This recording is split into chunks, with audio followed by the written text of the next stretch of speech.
Straight out of Compton. Packing heat cause I want to. Blazing day and night too. Put a cap in your ass. Cause I want to. This video is brought to you by the #1 website builder, Squarespace. There are bad films, and then there is the latest version of War of the Worlds. I'm not joking when I say it could be the worst film I've ever seen. And no, I know what you're going to say. Have you seen The Room? Well, The Room at least had heart. People on that made an effort to make something entertaining. War of the Worlds doesn't do any of that. This film is the closest thing I've ever seen to what a complete AI film may look like. Every choice from the script to the dialogue to the sets to the acting to editing to special effects to absolutely every bloody thing is unbelievably bad, which makes it sort of enjoyable. Well, just once. Now, before we get into the top 7 things wrong with War of the Worlds, a little personal background about this story. One of the earliest memories I have is being a child left home alone while my parents went to a New Year's Eve party across the road. He used to say f***. Newcastle. Any particular reason for the change? Yeah, I get more f***s when I say screw. Times were different back then. Young kids had to learn to survive by being left home alone while their parents went out drinking. Anyway, I came across the 1953 version of War of the Worlds on TV, and part of it scared the shit out of me, but I absolutely loved it. I also discovered later on that my parents had the double War of the Worlds rock opera album. I used to love putting the headphones on in the dark and let my imagination run wild. I still have Richard Burton's voice planted into my robot brain. No one would have believed that slowly and surely they drew their plans against us. So as a long-term fan of this story, I try and catch any new version. Well, I did. That habit's now been broken quicker than my shoulder the last time I went snowboarding, but I digress. So without any further ado, and in no particular order, here are the top 7 worst things about War of the Worlds. Number 1, the story. The new War of the Worlds story is that aliens are invading Earth to eat our data. Yes. There's a data center. Data center? Yeah. These little guys are drawn to data. They're drawn to data. It's intelligent data. These things eat data. To get to the data. Which pronunciation are we going with? This is how you know the film wasn't written by AI, because AI would know what data is. The filmmakers do not know what data is or what it represents in this movie, because it constantly changes. Sometimes the data is treated like energy that can be consumed like food. These things eat data. Other times, it's treated as if the threat is really that they're stealing our data to get all our information. And other times, data is treated as being a physical thing that they're actually sucking out of the servers. Every system has been penetrated and drained of data. If it is about information, how on Earth or space would our personal info be of any use to an alien race? But apparently, our data makes the invaders smarter. Why are they going after the chip? These little guys are drawn to data. The more data it consumes, the smarter it gets. Yes, these intergalactic travelers with lasers and flying spaceships need our internet history and bank details to get smarter. Makes a lot of sense, though I would like a realistic version of this film, where the aliens seeing our internet history and what we actually look up online makes them physically sick, and when they check out our bank details, that makes them depressed. In the end, all the aliens could just self-delete out of depression after they realise how pathetic humans are.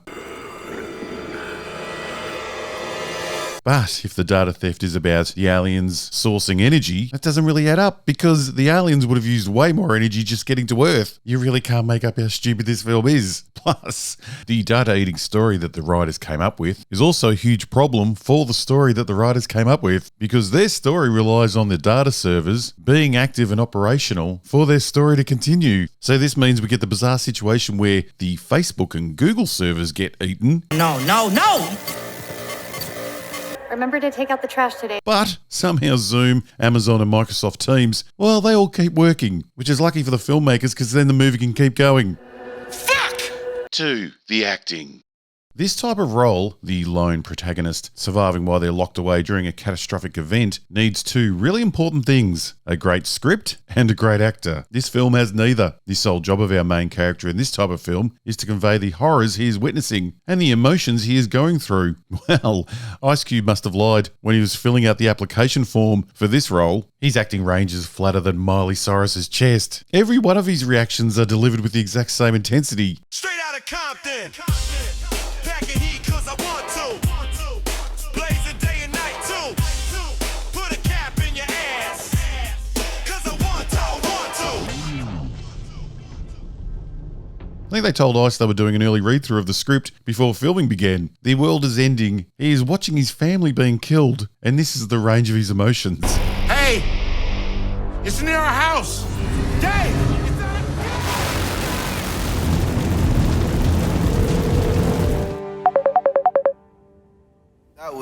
freaking intense. My God, man! I thought you got hurt. If you want a good example of this type of film, watch the excellent Pontypool that is set mostly in a radio station. That film is excellent. Speaking of radio stations, a 23-year-old Orson Welles became famous for doing a radio play of the War of the Worlds in 1938 that convinced some of the public that a real alien invasion was taking place, which is quite different from this film. This film can't convince you that ICE is sitting in a real office, let alone that there's an alien invasion taking place. The famous story by H.G. Wells that has frightened people for decades is now just being used to sell Amazon products and services, which brings us to 3. Product placement.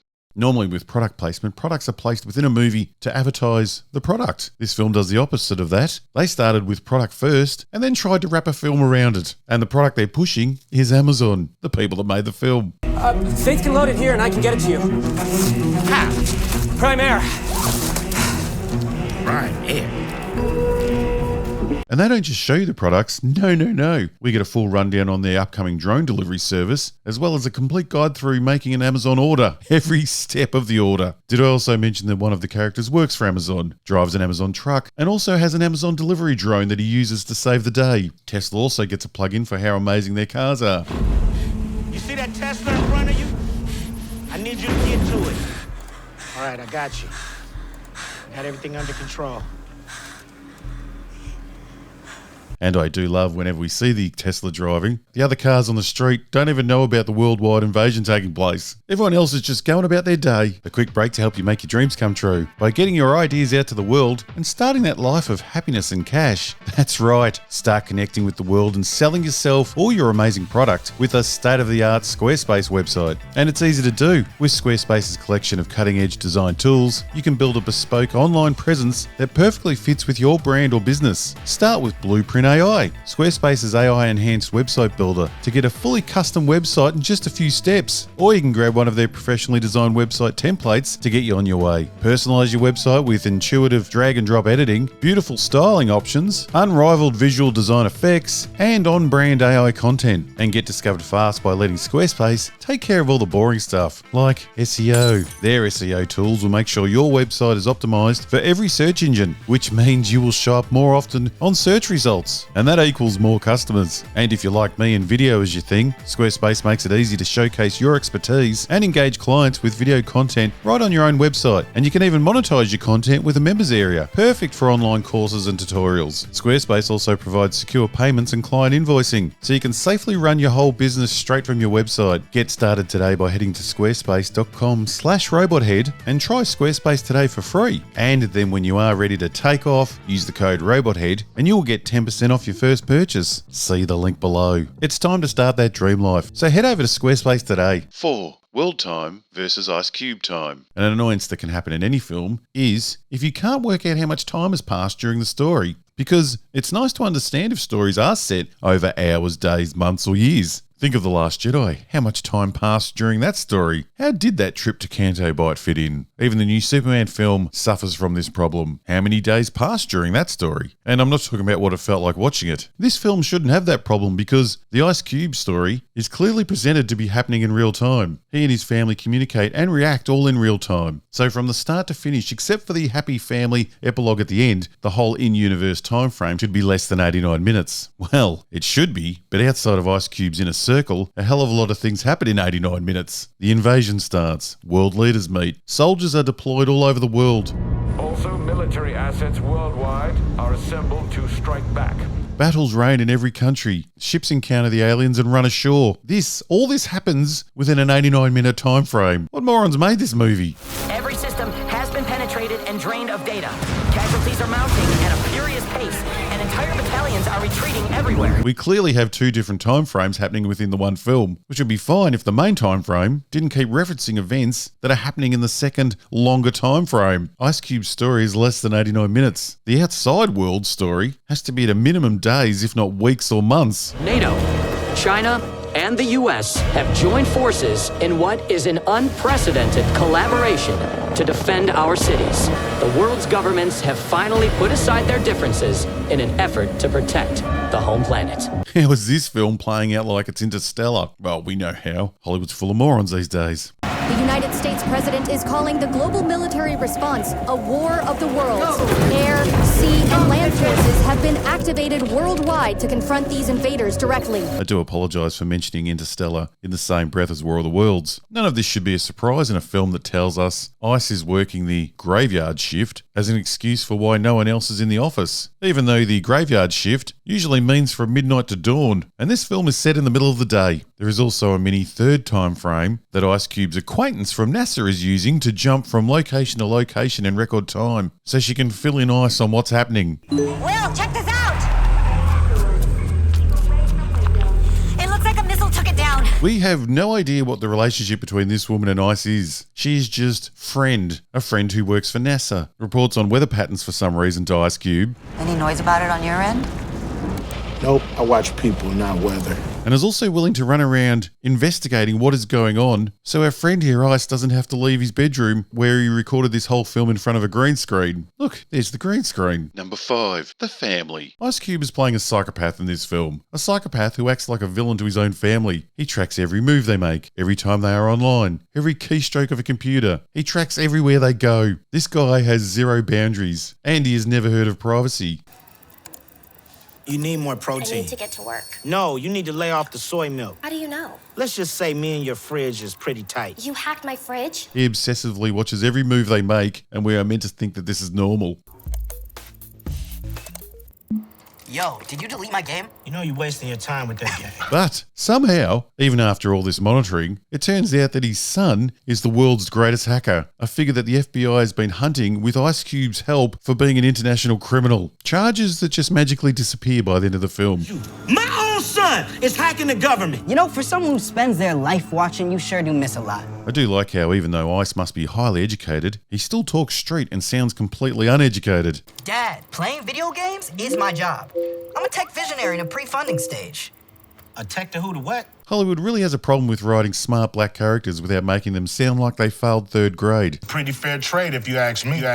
What did you say? You ask me. It's ask, not axed. Axed isn't a word. Number 6, the tech. If ever a film has felt like it was written by someone that has been in a coma for 50 years and just woke up, or a 12-year-old, it's this movie. The writers of this story have no idea how tech or security works, especially drones. And boy, does this film have a hard-on for drones, even though they seem to have no idea how drones operate or how many are in the sky at any given time. They also don't know the difference between military surveillance drones and everyday personal drones. But they're pretty sure that the sky is full of both all the time. And some of the drones are even armed with missiles. Missiles that can be overridden and used by anyone. Okay, I got missile locked. Firing. Damn, I'm out of missiles. I hate to ask, but why would surveillance drones be armed with missiles, especially surveillance drones that are doing surveillance over the United States? What are they planning on doing to their own people? It is a pity that the army didn't think to use these airborne missiles to help take out the alien invasion, because they seem quite effective when Ice Cube's son uses one. But my favourite drone is the Amazon drone. They can only be activated by making an Amazon order. It's the future of delivery. They've been training us for months. I need you to place an official order on Amazon to activate the drone. Nice. That drone is sent from our Amazon employee to Ice Cube with a USB stick. Don't worry, they show us how to order a USB stick. Yes, that drone makes it all the way to our high security building, avoiding the alien invasion, and magically gets inside the building. I know what you're asking. What do you mean it magically gets in? Don't they show us? No, they don't. 1 minute it's flying outside the building, and next it's inside. That's the effort these creators went into making this show. But don't get too excited just yet. The drone doesn't just make it into the building. It flies through the building, down several stories, and all the way into a hidden bunker that's deep below the building. It does all this without ever losing its signal. It also doesn't get stopped in its long journey through a building by one closed door. If you have ever been inside a building like most humans have, you know you can't get from one office to another or into a staircase without opening a door. And this is supposed to be a high security building. But this film doesn't believe in doors or security, so the Amazon drone does the whole trip without a problem. Yeah, baby. Incoming! God. Good job, Mark. The writers also think that there are surveillance cameras literally everywhere. And I don't mean everywhere on the street, I mean everywhere. Homes, buildings, even inside cars. Multiple angles in every vehicle, with microphones and speakers wide in so you can communicate with anyone in any vehicle. Mark, can you hear me? What? Mark. Who is that? It's me, Will. Baker's in trouble. It's quite the world we are living in this film, which brings us back to our time issue. Is this film set today or in the future? Because everything in it says today, except we have a space force. We see this when ICE does a search for all the defense cameras around the world, and we're shown that there's less than 100 cameras around the globe.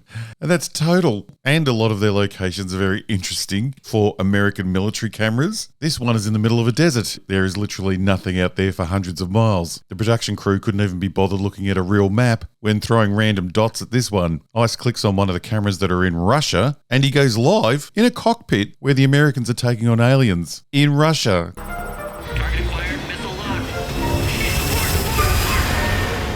Oh, no. The Pentagon has issued a dire report. The global military forces are experiencing a complete cyber attack. This film not only believes that the whole planet is run by the US of A, they actually think the whole planet is the US of A. 7. The ending. Ice Cube saves the world by shutting down Goliath. Goliath is a server linked to a newer, bigger, better surveillance system that watches the world. How this one server connects to every alien craft all over the planet is never explained, nor does it make any sense. But that's okay because the film never clarifies if we're dealing with living organism aliens or just machine sent by aliens. They don't really worry about that detail. It looks like a missile took it down, but it's still alive. I can hear it. That's one Wilshire. The whole world is saved because a virus is uploaded to one server, and that server is American. I love you guys. Ice Cube is celebrated as a hero and is offered, by the president no less, the position of leading a new surveillance program that will not interfere with people's privacy. Isn't that fantastic? They're offering this job to the guy who doesn't know the meaning of privacy and invades his children's privacy every chance he gets. He does that by abusing his position in the government. Anyway, he is offered the job of policing the government and everyone's privacy. I just got off with the president. He wants you to pioneer a new data collecting protocol that doesn't invade people's personal privacy. So it's the perfect outcome for a character who learned through his international hacker son that the government can't be trusted. Here is his chance to fix previous wrongs by the government and make sure the public's rights are protected. So of course he takes the job, doesn't he? No, he doesn't. Instead we get some street talk. Yo, from now on, I'll be watching you guys. I'm done watching us. From now on, I'm watching you guys. What the fuck does that mean? It means Ice Cube is a moron. They just offered him that job of watching them with pay. He turns down what I'm guessing is a highly paid job to monitor security for the country so he can watch from the outside, where he has no power or control. Does he understand that the government could give the job to someone who doesn't give a shit about the public and their privacy? You know, like most government officials. The worst person on the planet could now get that job. A job he was offered and could have helped everyone. But we can't have that because the Mongo childish writers went for a supposed cool line over any type of logic. Then happy family ending. That's green screened. Pretty sure these people aren't even in the same shot as Ice. Pretty much sums up the entire movie. So should you watch War of the Worlds? Sure, but be with friends and drunk or off your face, because that's the only way you'll have a good time. Number 8, bonus round. This film was at one stage going to get a theatrical release. That's all I've got to say. Straight out of Compton. Packing heat cause I want to.